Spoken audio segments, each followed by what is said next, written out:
పుట్టంటి దగ్గర ఒక పూరి గుడిసెలో ఒక వ్యక్తి కట్టెలు కొట్టుకుంటున్న వ్యక్తి కనబడతాడు. అంటే చాలా బీద స్థితిలో ఉన్నాడు ఆ వ్యక్తి. సో ఆయన భక్తులందరూ ఆయన తీసుకొని వచ్చి ఆయన దగ్గరికి రాజు దగ్గరికి తీసుకొని వచ్చి చెప్తారు, ఇంకా నీ పరిస్థితి ఈ విధంగా ఉంది సార్ అని.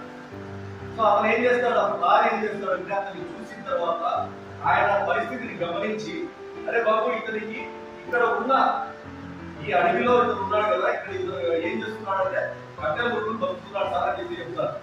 సో ఇతనికి ఇంకా కొన్ని ఎకరాలు 10 ఎకరాలు 15 ఎకరాలు ఇతనికి ఇచ్చేసేది అని చెప్పి వెళ్ళిపోతారు. వెళ్ళిపోయిన తర్వాత మళ్ళా ఒక 5 ఏళ్ళ తర్వాత 10 ఏళ్ళ తర్వాత మళ్ళా రాజు వస్తాడు, మళ్ళా పర్యాటన చేస్తుంటాడు కదా, అంతా తిరుగుతూ వస్తాడు. వచ్చిన తర్వాత మళ్ళీ సేమ్ ప్లేస్కి వెళ్తారు. వెళ్ళిన తర్వాత ఆ వ్యక్తి ఎక్కడ ఉన్నాడు, ఆ వ్యక్తి అక్కడ ఇంతకుముందు వచ్చినాను కదా, ఇతను ఇచ్చాను కదా, ఇతను ఎక్కడ ఉన్నాడో ఒకసారి గమనించండి అని చెప్పి పట్టుకుని పంపించి తీసుకొస్తే 10 ఏళ్ల క్రితం ఆయన ఏ విధంగా ఉన్నాడో ఈ రోజు కూడా అదే విధంగా ఉన్నాడు. ఎందుకు? అతనికి ఇచ్చింది ఏంటి? 10 ఎకరాలు 15 ఎకరాలు స్థలం ఇచ్చాడు. అంటే అది ఇచ్చిన ఏంటి? గంధం చెక్కలు ఇచ్చాడు. గంధం చెట్టు ఉండే చెక్కలు ఇచ్చాడు. అంటే అతను ఇంప్రూవ్ చేసుకోవాల్సిన బిజినెస్ ఇంప్రూవ్ చేసుకోవడానికి ఏం చేశాడు రాజు? అతనికి అవకాశాలు కల్పించాడు.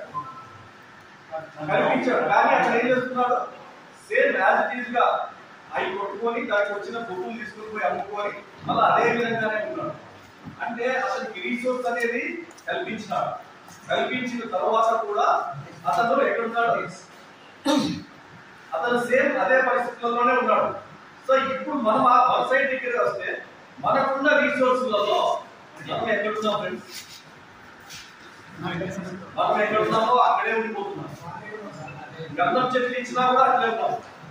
మామూలు చెట్లు కాదు, గంధం చెట్లు ఇచ్చినా కూడా మన పరిస్థితి ఏ విధంగా ఉందంటే మనం ఎక్కడ ఉన్నామో అక్కడే ఉన్నాం. గంధం చెట్లు ఇన్ సెన్స్ ఏంటి ఫ్రెండ్స్? మనకున్న పాలసీ మన